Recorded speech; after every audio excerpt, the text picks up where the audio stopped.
Mēs šodien esam Ventspils augstskolā, kur notiek jauno tulkotāju skola. Tā ir mūsu fakultātes, tulkošanas studiju fakultātes tradīcija, bet šogad jaunā formātā esam tikušies vienā ļoti koncentrētā un piepildītā dienā, kurā esam sagaidījuši 150 vidusskolēnus un valodu pedagogus no visas Latvijas.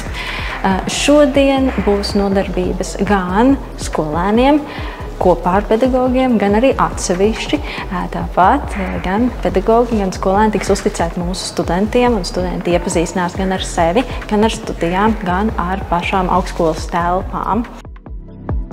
Mēs šeit nolēmām atbraukt, jo mūsu skolotāji piedāvāja iespēju aizbraukt uz šo skolu, redzēt nelielu ieskatu, kā šeit visu māca, visu pārējo, kā šeit notiekās, kā šeit izskatās.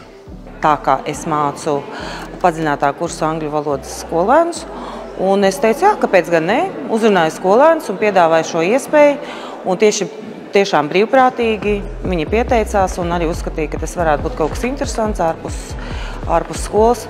Tā ir viena no iespējām, kā iegūt tādu alternatīvās zināšanas, varbūt ne alternatīvo izglītību, bet tādas alternatīvas zināšanas, kas ir ārpus ierastā skolas sola. Tas ir ļoti vērtīgi.